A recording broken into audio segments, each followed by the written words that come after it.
साथियों, 14 मार्च 1883 को जब लंदन के हाईगेट कब्रिस्तान में कार्ल मार्क्स को दफनाया गया तो वहां कुल 11 लोग मौजूद थे। उन 11 लोगों ने मार्क्स की कब्र पर अगरबत्ती नहीं जलाई, बल्कि उनकी किताबों दास कैपिटल को दुनिया का नक्शा बदलने वाला हथियार बना दिया।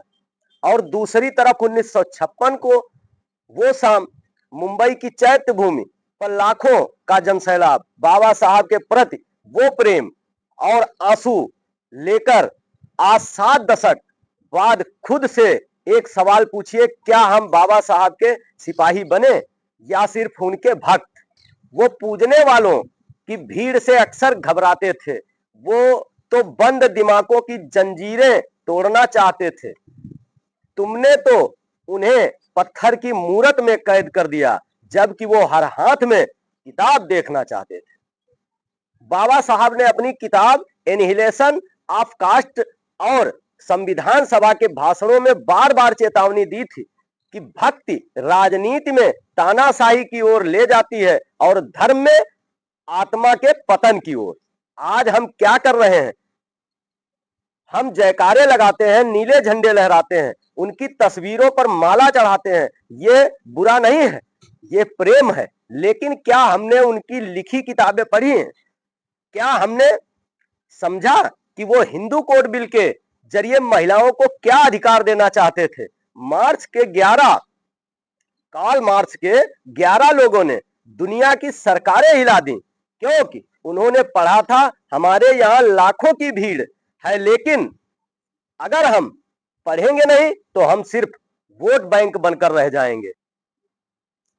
बाबा साहब का मूल मंत्र था, शिक्षित बनो, संगठित रहो और संघर्ष करो।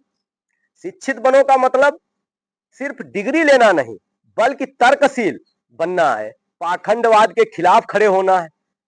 अगर आप बाबा साहब को मानकर भी अंधविश्वास में फंसे हैं तो आप उन्हें धोखा दे रहे हैं।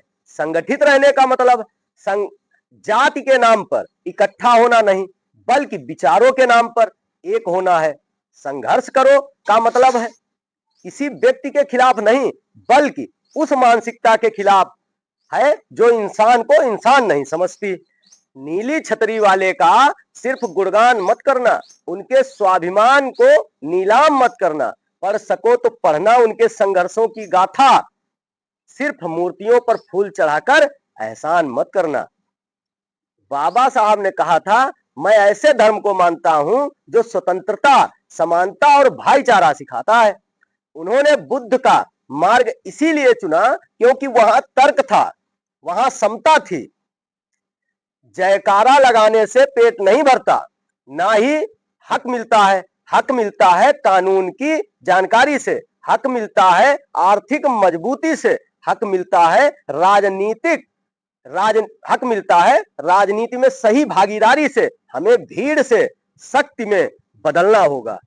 तो साथियों, अगली बार जब आप बाबा साहब की प्रतिमा के सामने खड़े हो तो सिर्फ हाथ मत जोड़िए, खुद से पूछिए, क्या इस महीने मैंने कोई किताब पढ़ी? क्या मैंने अपने समाज के किसी बच्चे की शिक्षा में मदद की? क्या मैं रूढ़िवादिता को छोड़ पा रहा हूं?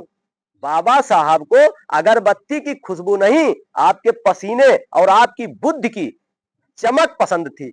उठो, जागो और उस प्रबुद्ध भारत की नींव बनो जिसका सपना भीमराव अंबेडकर जी ने देखा था।